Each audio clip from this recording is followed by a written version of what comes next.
최근에 이제 아까 광고 시간에도 말씀드렸지만 러시아와 우크라이나 전쟁으로 인해서 온 세계 사람들이 충격을 받고 또 안타까움을 가지고 있습니다.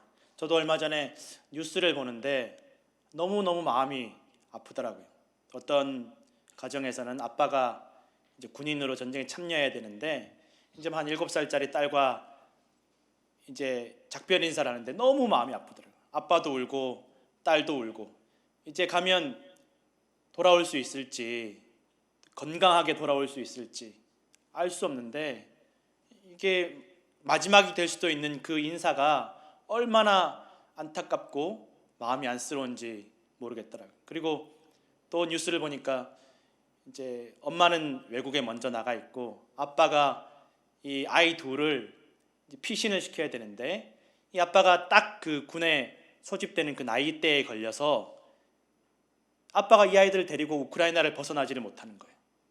그래서 그 국경에서 간신히 전혀 모르는 여자분에게 이 아이를 맡겨서 제발 이 아이들 그 엄마가 있는 곳까지만 좀 헝가리까지만 좀 데려다 달라 부탁을 해서 헤어지는데 사실은 믿을 수가 없잖아요.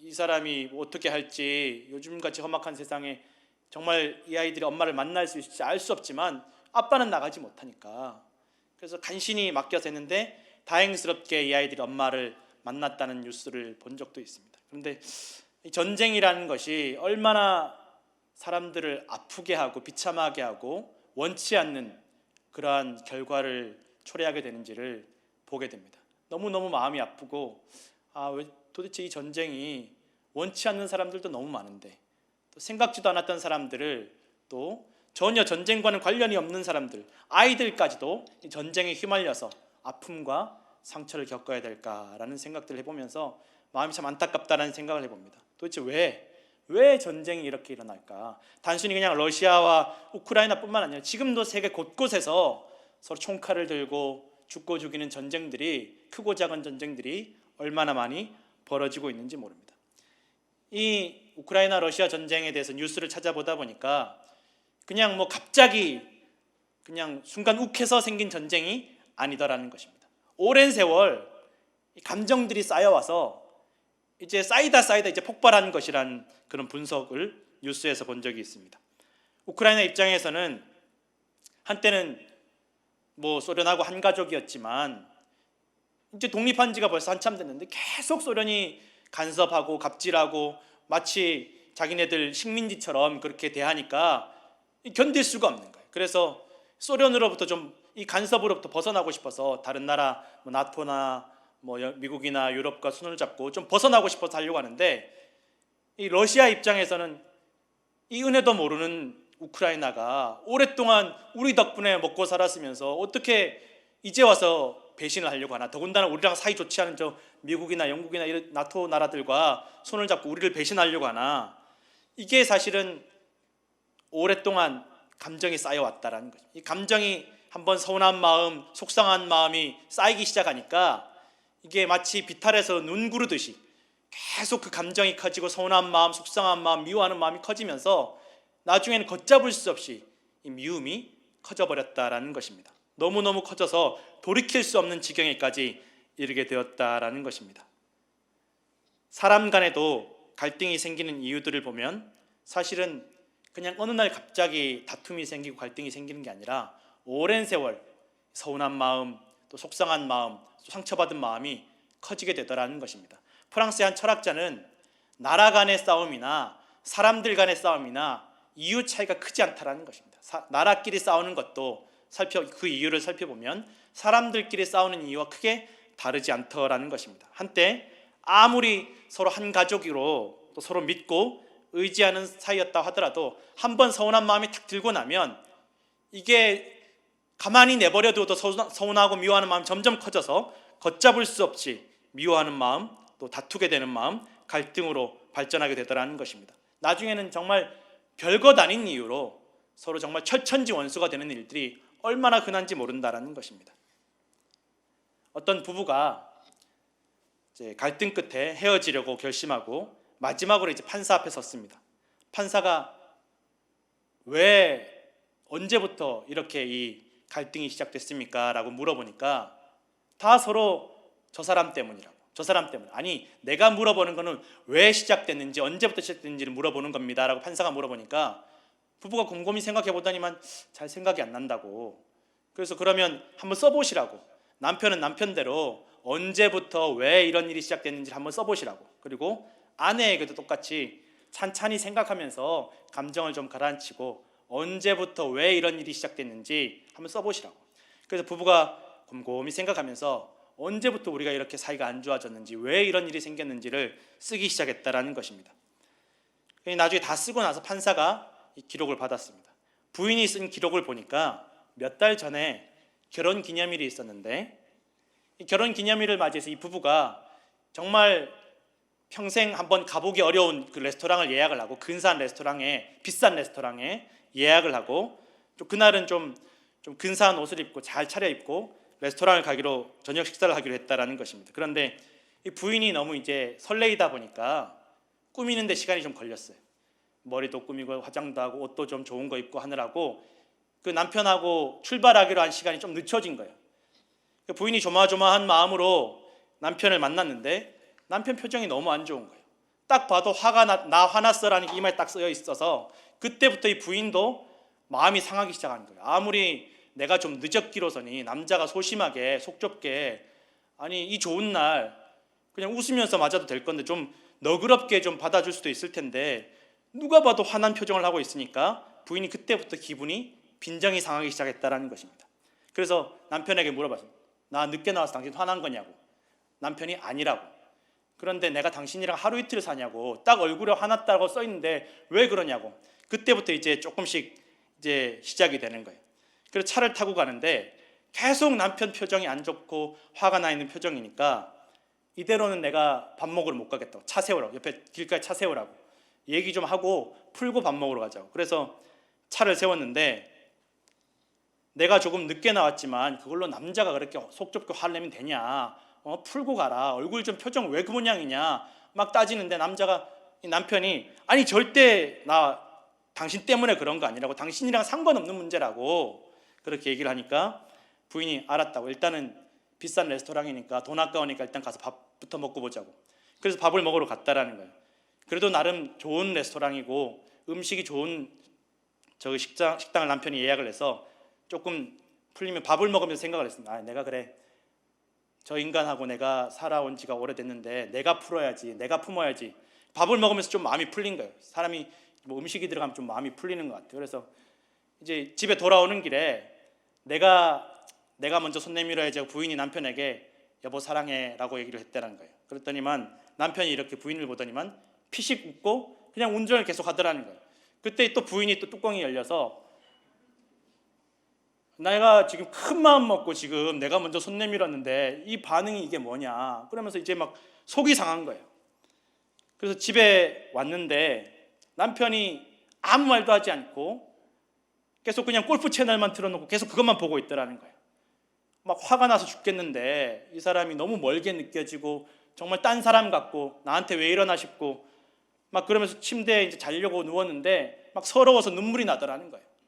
아무리 곰곰이 생각해봐도 도대체 이유를 알 수가 없고, 그래서 곰곰이 생각하다 보니까 10중 8구는 이 남자가 딴 여자가 생겼구나, 바람이 났구나라는 생각이 확 박히더라는 거예요. 그러면서 그때부터는 너무너무 서러운 거예요. 내가 어떻게 살았는데, 자기를 위해서 어떻게 희생하고 했는데 막 눈물이 나고 우는 거예요. 내 인생이 왜 이렇게 된지 모르겠다 라고 생각이 들면서 그때부터는 남편이 무슨 말을 해도 다 귀에 들리지 않는 거예요. 막 무슨 말해도 거짓말처럼 느껴지고 무슨 말을 해도 그냥 자기 죄를 덮기 위한 변명처럼 느껴져서 그때부터 막 이 부부의 갈등이 점점 눈덩이가 커지듯이 커지기 시작했다라는 것입니다. 판사가 이제는 남편이 쓴 거를 봤어요.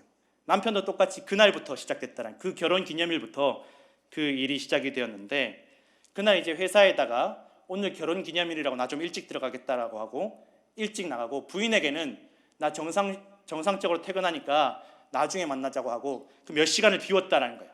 골프 연습장 가려고. 그래서 골프 연습장을 갔는데 부인에게 몰래 말도 하지 않고 골프 연습장 갔는데 그날따라 공이 그렇게 안 맞더라는 거예요.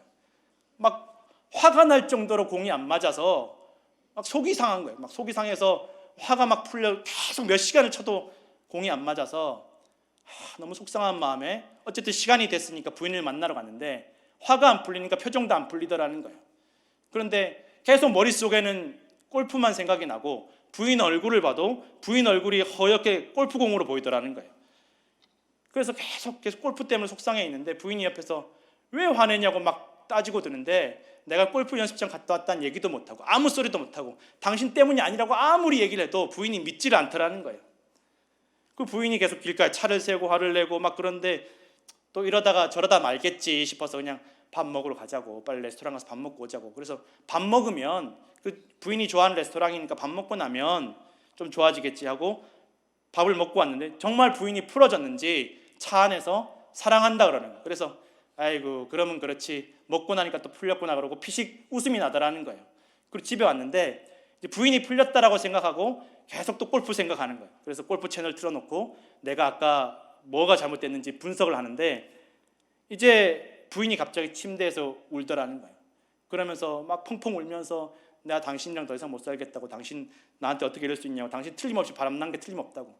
그제서야 남편이 아이 당신 때문이 아니라고, 내가 오늘 사실은 당신한테 거짓말하고 골프 연습장 갔는데 골프 치면서 너무너무 이제 안 맞아서 속이 상해서 그랬던 거라고. 그러니까 거짓말하지 말라고, 당신 말 못 믿겠다고. 그때 얘기했어야지 왜 이제 얘기하냐고.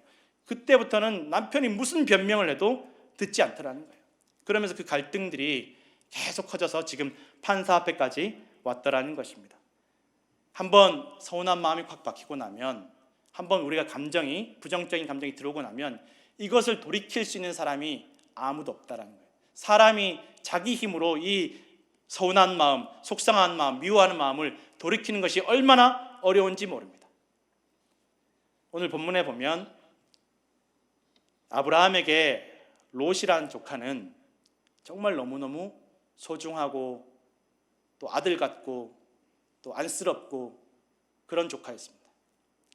막내 동생인 하란이 이 조카 롯을 남기고 먼저 세상을 떠나서 너무너무 안쓰러운 거예요. 또 마침 또 아브라함에게는 자녀가 없어서 이 조카 롯을 정말 자식 키우듯이, 아들 키우듯이 그렇게 아끼고 사랑하고 길렀던 조카 롯이었다라는 거예요.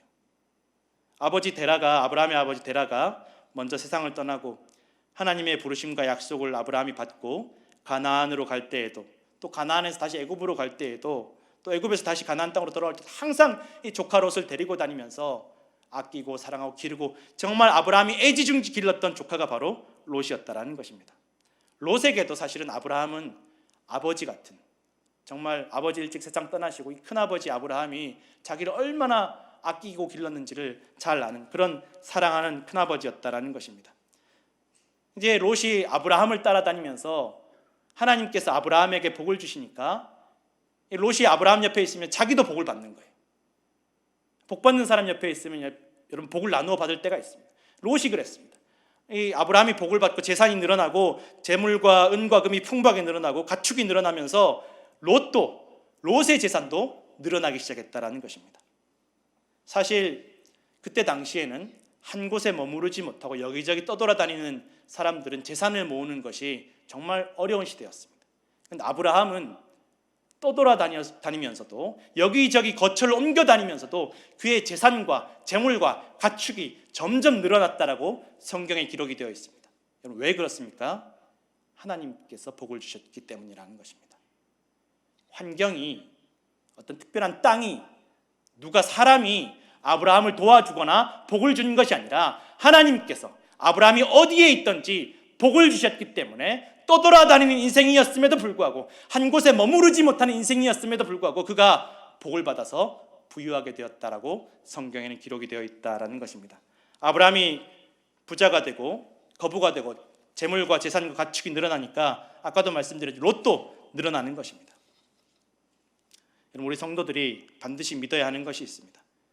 복은 어떤 상황이나 환경이 주는 것이 아니라는 것입니다. 사람들은 제대로 자리 잡고 한 곳에 좀 진득하니 불안하게 옮겨 다니지 않고 또 주변 사람들과 흔들리지 않게 또 관계를 잘 맺어야 재산이 불어나고 복을 받는다라고 생각하지만, 땅과 환경과 사람이 우리에게 복을 주지도 우리가 받은 복을 지켜주지도 못한다라는 것을 우리는 반드시 기억해야 된다는 것입니다. 인간적으로 모은 재물은 그 재물 때문에 재앙이 찾아오고, 인간적으로 얻은 명예와 권력과 인기는 그 명예와 권력과 인기 때문에 재앙이 될 때가 얼마나 많이 있는지 모릅니다.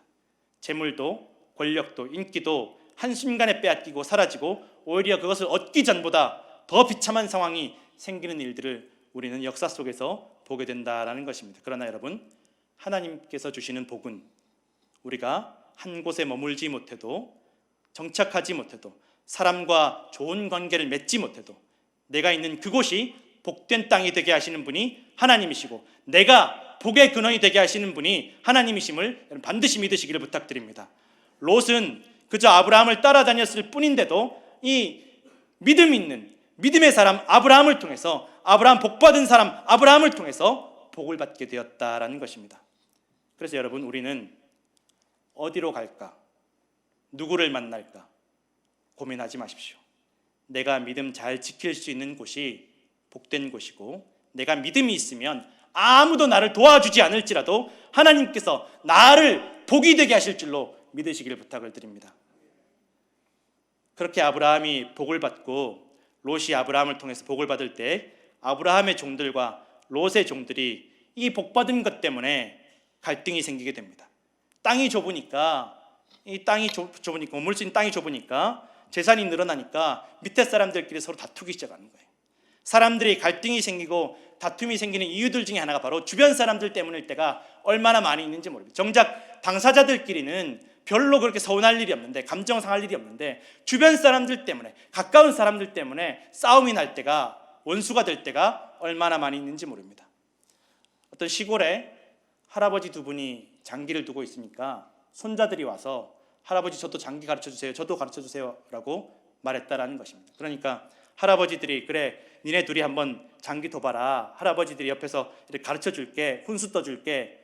그런 장기 끝판에는 할아버지들끼리 멱살 잡고 주먹 다짐까지 했다라는 것입니다. 손자들 장기 가르쳐주다가 훈수 두다가 할아버지들끼리 싸움이 났다라는 것입니다. 가까운 사람들끼리, 정말 우리끼리는 아무 문제가 없었는데 가까운 사람들 때문에 싸움이 되고 원수가 되는 일들이 얼마나 많이 있는지 모릅니다. 아브라함도 롯도 자칫하면 이 종들의 싸움 때문에 아브라함과 롯이 이 사랑하고 눈에 넣어도 아프지 않을 조카 롯과 원수가 되게 생긴 것입니다. 그래서 아브라함이 결정하기를 이제 좀 서로 넓은 곳으로 서로 옮겨야 되겠다, 다른 땅으로 좀 옮겨야 되겠다, 우리 둘 다 서로 옮기자. 그래서 어른된 입장이니까 네가 먼저 골라라, 조카 롯이 네가 먼저 좀 네가 원하는 땅으로 골라라, 내가 양보할게. 이 정도 되면 롯이 그동안 나 길러주신 큰아버지 은혜 감사해서 아닙니다, 큰아버지 먼저 고르세요, 저는 그저 큰아버지께 받은 은혜만으로도 감사합니다 라고 하면 참 좋았을 텐데, 이때다 싶어서 자기가 좋은 것을 움켜잡는 사람이 바로 롯이었다라는 것입니다. 눈에 보이는 이익 앞에서는, 내가 좋아 보이는 것 앞에서는, 절호의 기회 앞에서는 은혜도 잊어버리는 것이 사람이다라는 것입니다. 성경에는 소돔과 고모라 땅이 물이 넉넉하고 하나님의 동산같이 아름답고 풍족하고 풍요로워 보였다라고 기록이 되어 있습니다. 보암직하고 먹음직한 땅이 소돔과 고모라 땅이었다라는 것입니다. 아무리 아브라함이 아버지처럼 길러주시고 아브라함 덕을 봐서 자신의 재물도 늘어났지만, 아브라함 덕분에 복을 받았지만 눈앞의 이익 앞에서는 다 소용이 없었다라는 것입니다. 그래서 길러주고 은혜를 베푼 아브라함을 배신하고 뒤통수를 치고 이 기회를 흘려보내지 않고 움켜쥐었다라는 것입니다. 많은 사람들이 그렇게 살아갑니다.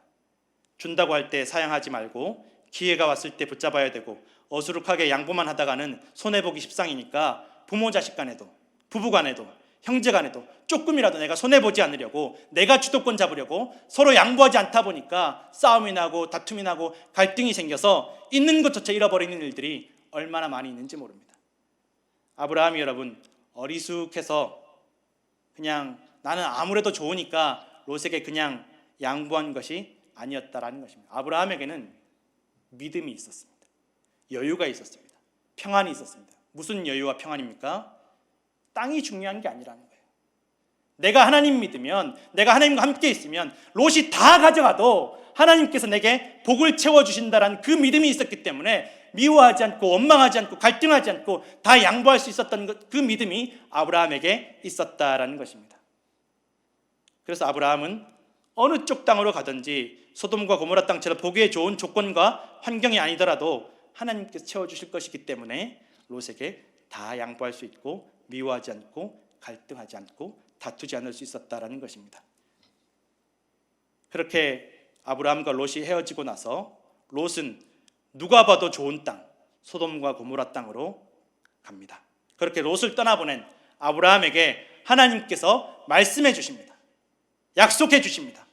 지금 네 눈에 보이는 모든 땅을 내가 너에게 주겠다라고 하나님께서 약속해 주시고 복을 주시고 있다라는 것입니다. 이것이 성도의 복입니다. 다 빼앗겨도 다 가져가도 다 무시당해도 하나님께서 내게 복을 주시면 그것을 빼앗을 사람이 없는 줄로 믿으시기를 부탁드립니다. 아브라함과 롯이 땅을 선택하는 과정에서 하나님께서는 아무런 말씀도 하지 않으셨습니다. 소돔과 고모라 땅을 아브라함이 가지던 롯이 가지던 그것이 하나님께는 중요하지 않았기 때문입니다. 많은 사람들이 저 땅이 아니면 안 된다고, 저 환경이 아니면 안 된다고, 그 사람 아니면 안 된다고, 그 자리가 아니면, 그 포지션이 아니면, 그 지위가 아니면 안 된다라고 생각하며 움켜쥐고 놓치지 않으려고 합니다. 그러나 정말 여러분, 우리가 움켜쥐고 놓치지 않아야 할 것은 믿음이라는 것입니다. 롯은 아브라함 곁에 있으면서도 자신이 누리는 복이 어디서부터 온 것인지를 깨닫지 못했다라는 것입니다. 그래서 내 눈에 보기에 좋은 것을 움켜잡기 위해서 노력했습니다. 아브라함 곁에서 자신이 재물을 붙잡고 자신이 재산을 붙잡았다고 생각하지만 사실은 하나님께서 아브라함을 통해서 롯을 붙잡고 계셨고 롯의 재산도 붙잡아 주셨다라는 것입니다. 그런데 롯이 그렇게 소돔과 고모라 땅으로 간 지 얼마 되지 않아서 전쟁에 휩싸이게 됩니다. 누가 봐도 좋은 땅이니까 롯뿐만 아니라 누가 봐도 좋은 땅이니 그 땅을 탐내는 사람들이 얼마나 많겠습니까? 9명의 왕들이 그 땅을 두고 전쟁을 벌입니다. 롯은 힘이 없었던 롯은 전쟁포로가 되고 재산도 빼앗기고 가족도 잃고 자신의 생명도 잃게 되었다라는 것입니다. 근데 그때 자신이 배신하고 떠난 큰아버지 아브라함이 자신을 원망하지 않고 미워하지 않고 섭섭해하지 않고 조카 롯을 구하기 위해서 사람들을 이끌고 전쟁에 참여하게 됩니다. 아브라함의 마음속에 야, 너 꼴 좋다. 한번 당해봐라. 네가 뿌린 대로 거두는 거야. 그런 일을 당해도 싸다라는 그런 마음이 전혀 없었다라는 것입니다. 전쟁입니다. 왕이 아니었던 아브라함이 전쟁에서 살아남기 어렵고 조카 롯을 구출하는 것은 사실상 불가능한 일이었음에도 불구하고 집에서 훈련시킨 318명의 남자들을 데리고 롯을 구하기 위해서 달려갑니다. 그리고 하나님께서 함께 하시는 아브라함, 하나님을 신뢰하는 아브라함이 롯과 그의 가족과 그의 재산을 다 찾아서 구원하였다라는 것입니다. 우리에게 믿음이 있으면 나만 복받는 것이 아니라 내 주변 사람들 다 복되게 하고 다 구원하게 될 줄로 믿으시기를 부탁드립니다. 믿는 사람, 신뢰하는 사람, 믿음을 가진 사람에게 하나님께서 그를 통해서 복되게 하시고 구원하게 하실 줄로 믿으시기를 부탁드립니다. 여호와의 동산 같고 애굽 땅 같이 물이 넉넉하고 풍요로운 소돔과 고모라가 전쟁이 지나가고 난 이후에 문제가 끝난 것이 아니었다라는 것입니다. 전쟁 지나갔으니까 이제 다 끝났겠지가 이제 즐기며 살기만 하면 되겠다라는 것이 아니라 그때부터 소돔과 고모라 사람이 또 죄악에 빠져들기 시작했다라는 것입니다. 우리가 반드시 기억해야 되는 것이 있습니다. 소돔과 고모라처럼 당장 눈에 보이는 모든 것이 다 좋아 보이고 내 마음대로 나 편한 대로 누리고 싶은 거 다 누리고 살 수 있을 것처럼 보여도 반드시 하나님께서 심판하실 때가 온다라는 것입니다. 그리고 아브라함에게 오늘 본문에서처럼 하나님께서 다시 한번 축복을 약속해 주십니다. 아브라함은 강대한 나라가 될 것이다. 소돔과 고모라 땅이 없어도 천하 만민이 아브라함으로 말미암아 복을 받게 될 것이고 하나님께서 아브라함을 선택하신 이유는 아브라함을 통해서 주변을 다 복되게 하고 구원하게 하기 위함이라고 하나님께서 오늘 말씀을 통해서 아브라함에게 약속해 주고 계신다라는 것입니다. 하나님께서 우리를 선택하시고 부르시고 우리를 구원하시고 복을 주시는 것은 나 혼자 잘 살라는 것이 아니라 내 주변을 복되게 하고 구원하시기 위함임을 여러분 믿으시기를 간절히 부탁을 드립니다. 그래서 성도들은 환경이나 상황이 안정되지 못하고 또 여기저기 옮겨다니고 불안한 상황일지라도 걱정하지 않습니다. 어디에 있든지 어떤 상황과 환경 속에서도 하나님께서 내게 복을 주시기 때문에 내가 있는 그곳이 복된 곳이 될 것이기 때문에 여러분 걱정하지 않는다라는 것입니다. 불안해하지 않는다라는 것입니다. 성도들은 사람에게 배신당하고 내 것을 다 빼앗기고 뒤통수를 맞아도 원망하거나 분노하거나 속상해하지 않습니다. 다 빼앗겨도 하나님께서 채우시고 애초에 내 것이 아니라 하나님의 것이라는 것을 알기 때문에 원망하지도 속상해하지도 않는다라는 것입니다. 여러분 이것이 성도에게 주신 하나님의 축복입니다. 누구 때문에 무엇 때문에 내가 복을 받는 것이 아니라 하나님을 신뢰하고 하나님을 믿으면 나를 통해서 내가 복이 되게 하시고 내 주변이 다 복되게 하시고 구원받게 하신다라는 것입니다. 오늘도 하나님의 말씀의 길, 믿음의 길, 구원의 길을 붙잡고 증오와 미움과 원망의 바이러스를 전하는 것이 아니라 복을 전하시고 구원과 생명을 전하시는 살리시는 성도들 되시기를 축원합니다. 기도하겠습니다.